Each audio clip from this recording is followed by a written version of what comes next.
Okay, welcome everybody. Today we're very fortunate to have with us Ebonnie Rowe. We're going to talk about the her history and the history of Honey Jam, and we've known each other for I don't even know how many years. It's a lot anyway. Probably at least 20. At least I think so for sure. So just to start with, in case anybody watching this doesn't know about Honey Jam, if you can just um, give an elevator speech on Honey Jam, what it is and what the organization does? Profit, multicultural, multi-genre artist development program for young female emerging artists from across the country. We're celebrating 30 years this year. Woohoo! Amazing. Yeah, it started in 1995. Some of our alums who your audience might recognize are people like Nelly Furtado, Julie Black, Melanie Fiona, Via Mighty, so many over the decades, Lou Kala, on and on and on. So, yeah, we start off with auditions, we do vocal and performance training, we have workshops, songwriting workshops, management, uh, we do special events as well, mentor cafes. Yeah, we have some great programming. That's amazing. So just going back 30 years for a minute, how did this all start and why, I guess? What caused you to see a need for this and how did it get started? Well, it started by accident. I I was running a mentor program for at-risk Black youth. I was hanging out with teenagers. They were listening to gangster rap. There was a lot of misogyny in that. I brought it to the attention of one of the biggest hip hop DJs in the country. He invited me on his show to talk about it, gave me the whole show to produce. And then someone listening said, "Would you edit an all-female issue of our entertainment magazine and talk about this?" Did that, and then the rap party was called Honey Jam, and that's how Honey Jam started. It was only supposed to be this one-off event, but everyone who attended really loved it. There wasn't anything else like it that gave a safe platform for women, specifically in hip hop, to be seen and heard and taken seriously. So everyone said, "When's the next one?" And I was like, "What are you talking about?" Well, let's try it for a year, see how it goes. And it went. That's great. Yeah, I was thinking when we mentioned 1995, that was also the year the internet started. So when you think of the changes in that amount of time, the way in everything, just the way It everything. may have started, but it was not widely used. No, not at So all. so yeah, there was no emails or websites. There's just a few people that may have been using it, but it was not widely used. So when I would do an interview on television, I would have to give my personal phone number. There's no website. We had to mail people things or fax them because, that was the way, old school. Right. Yeah, we actually started building our websites in '95 going back, and Yeah. we started using, email in 1982, if you can believe that. My goodness. Of course, there wasn't anybody to email, that was the Right. only. My staff said, "Well, this is very cool, but let somebody." I said, "Oh," it's like when we got our fax machine, there wasn't anybody to fax, so Right. the world has changed, obviously, drastically in that time. Yeah. So talk about your early challenges, and not only your challenges, I guess, the challenges for young, female artists, your personal challenges, and Honey Jam's challenges in the first few years. Wow. That I could know be hours and hours and hours. it was a So lot. I had a, um, a full-time job as a legal assistant. I right. was running this mentor program, youth mentor program, and then doing Honey Jam. So without the internet. So there was the challenge of just time management and trying to keep it going. There was the challenge of men in the industry who thought that because we were pro-female, it meant we were anti-male, and there were some people actively working against, what we were trying to do. Um, for the artists, there was, well, for all of us, there was a level of misogyny. For the artists and for organizers and for women in general, there was the casting couch mentality, the sexual harassment, and we didn't have a DIY society, which came a lot with the advancement in technology. So right now, everyone can be a producer. You've got a laptop, you've got the software, you can try things out. But that didn't exist. So if you wanted a demo, and all the producers were men, so Right. you had to go to men, who may not always have had the best of intentions. And these young women didn't have thousands of dollars to pay a producer. Um, so those are some of the things that were challenges. It was a very heady time. And, you know, honestly, I didn't know what this was new to me. I didn't have any training. It happened by accident. I'm making it up as I go along and just doing what I think is what is needed. So at first it was just the show. And then we would do the show and we'd see the artists come down and we'd see industry people swoop down and they'd be all wide eyed, they're getting the baby, I can make you a star type of vibe. And I was like, oh, yikes. Again, no internet. You can't Google people to see who's legit, nothing. There's no protection.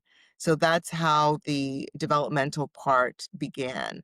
And that's how I met you because you were one of our panelists when we would do the seminars at the Harris Institute, That's right. I right? remember how impressed I was. And so there was never, oh, this grand vision from the beginning of what it would be.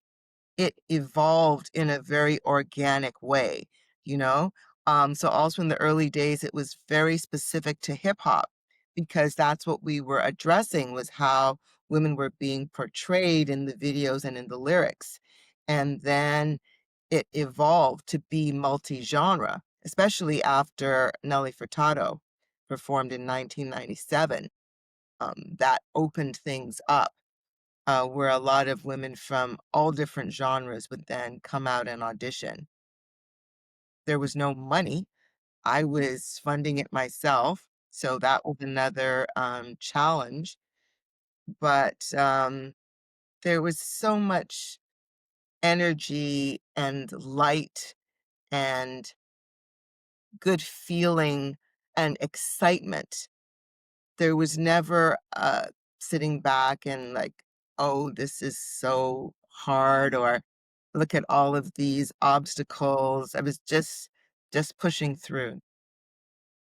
Sure. Well, sometimes when you start at something, you don't really know how hard it's going to be. And Yes, and your naivety, I think, helps in a way because, nobody really told you that you can't do this. I yeah, mean, they told you can't do it, but you didn't really believe them, and you didn't, really know how difficult it was going to be, so you just keep going. yes, It's interesting. So, um, I think Nelly Furtado was obviously a breakthrough, uh, organization with the success that she had, and, uh, and you mentioned some of the others along the way as well. So during that time, as you said, you had no money, and I know from, talking to you every year through all of that, you were trying to get sponsorship, and that was a tough go. Um, hmm, but I think from what I've seen in the last few years, that's improved. So absolutely, the absolutely. corporate world and The I guess granting world, yeah, yeah, the government funding world, yeah, believe in what you're doing. So that's when TD involved, which is obviously a big sponsor.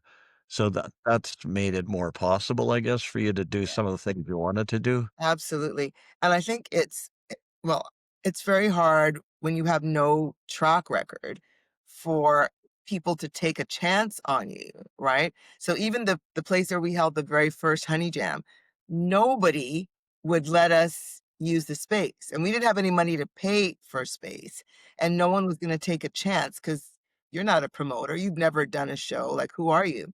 And Yvonne Matzel, she was managing Ultrasound and X-Rays, which was a bar that Dan Aykroyd owned, and she gave us a chance. Um, and so, yeah, you have to prove yourself first. But then, how do you prove yourself? Someone has to take a chance on you, and so we're really grateful for the people who did that. And then we were able to start to build and be able to go, see, look, we did it.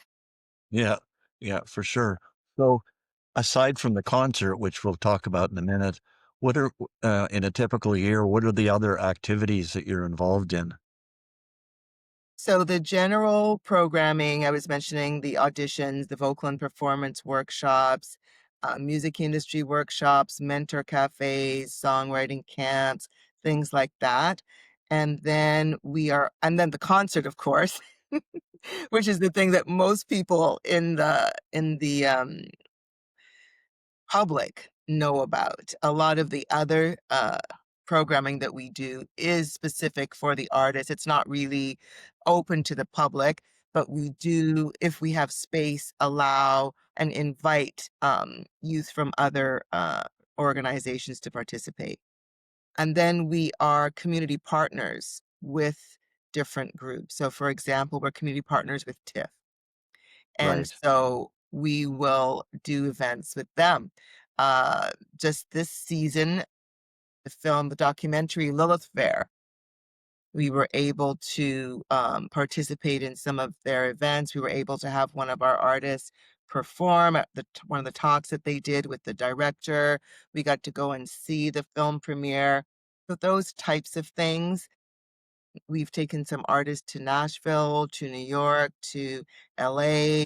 Again, that depends on if we get the funding to do that. We've been able to send them to attend conferences like Canadian Music Week. Um, we're partners with Women in the Studio, music publishers. We get to attend some of the events that they do. So there's something happening all throughout the year. Incredible. And I know I talked to Robin Stewart last week and Yes. Women in Music Canada, and I know you work with her quite a bit.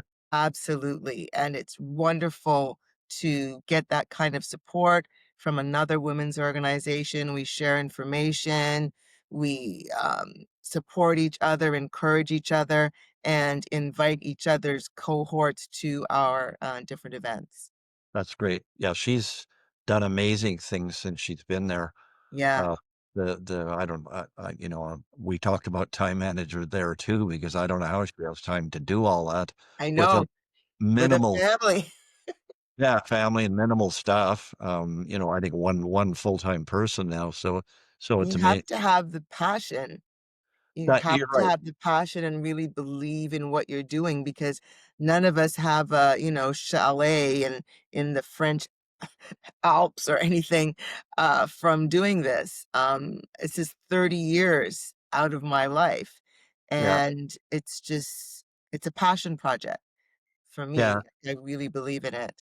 Well, passion is certainly, one of the P's. The other one is persistence, which obviously you have. Yeah. Uh, Relentless persistence. yeah, never say die, basically. Yeah. So tell us about the concert this year, how that went.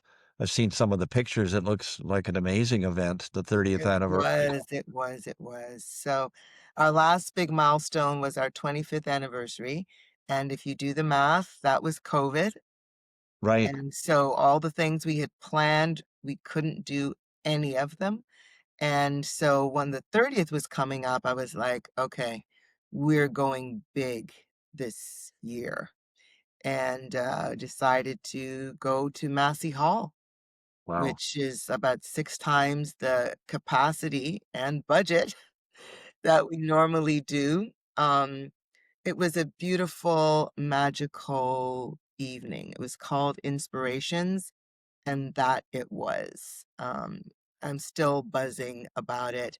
It was a big bucket list event for me and for all of the artists to be able to say, I played at Massey Hall, you know? So I was really pleased with how that went. Well, they've spent a fortune renovating and upgrading and Yeah, improving the system and everything else at Massey Hall, so it's it's just even gorgeous. bigger venue than it was before. Mhm. No, that's incredible. Yeah. So, um, looking ahead, to the next 5 years, I guess, what's anything new or anything, what you can share with us? Well, a lot of us, to be honest, are kind of in survival mode, Right, right? There is a stepping away of funding, I find, in the corporate world and brands from, you know, the whole anti DEI right, backlash that is happening. And then you've got the tariffs and the economic uncertainty that's happening. So people are holding on to their money. And so all of us are facing this. You'll see a lot of festivals that just canceled this year, and who knows if they're going to come back. We're all feeling it and talking about ways that we keep going in light of this new wrinkle, new challenge, how we can support each other, um, and not fold, right? And so, I would have been able to say, "Oh yeah, we want to do this, we want to do that." I just want to make sure we are going to be able to continue for the next few years. sure, Um, and once I know what that looks like financially for next year, then I can say, okay, this is what we can do within that. And definitely looking for collaboration and support from other organizations, um, so that we can still be robust in what we can offer. And I think all of us are of that community mindset. So I'm looking forward to that. for sure. Oh, that's great. Um, so yeah, just talk about time management for a moment. You mentioned it, but I'm curious how you deal with that because everybody's got well, it seems like less time and the need to do more. How do you do that Absolutely. in some kind of personal life as well? Yes, I get that question all the time. How do you balance? How do you And I answer honestly, and the answer is I don't. I don't balance it. It is impossible. It's impossible to manage everything. There's so much incoming all the time from the different social media platforms, from emails. And this 30th anniversary year was a lot. I'm really grateful for all of the interest and everything, but it was a lot to manage. So I just do my best. I do my best. I look at the 500 emails in my inbox and I look at, okay, what do I need to respond to today for the meetings that I have today, for the events that I have today, obligations, commitments that I've made. But invariably, some things are going to fall through the cracks. That we all just have to give each other a lot of grace. Like before, I would be responding to your email before you even press send. And now it could be a week. You Right. know, you may have to re-forward it and say, "Gentle reminder." Yeah, for Just sure. I just don't feel the stress anymore that I have to stay up until, 2 in the morning getting back, getting back, getting back. I think COVID made us all more aware of our mental health and the need to carve out time for yourself and not, just be grinding 24/7, you know? For sure. And what about um, if you go through moments of being less than happy? What do you do to inspire yourself or to give yourself a lift? Do you have any things that you do? Yes. I might go on YouTube and Google puppies and babies. That's what Maureen does. It's pure, it puts a smile on my face, it's uplifting, so I love to do that. There's particular fruits that I love, so I'll go to the store and see if those are in season. That will pick me up. If it's Good. sunny outside, I'll go for a walk. There are people that I will call Right. who I know, get it, right? Who know what it's like, what the struggles are like. There's a saying, who feels it knows it. So tapping in with those people, who will understand and will help, to lift me up. So yes, there's a number of things and retail therapy sometimes. Yeah. No, that's Yeah, great. So, yeah, it's been great talking to you and all the best in the future. And I know that you and I will talk and you'll keep the absolutely. coming. And anybody wants more information, Honey Jam's real easy to find. Just Google it and Yes. there you'll get the information. You can find Ebony on LinkedIn as well and contact that way. And yeah, have a great day and we'll talk to you soon. Thank you so much. Follow Okay. us at the Honey Jam.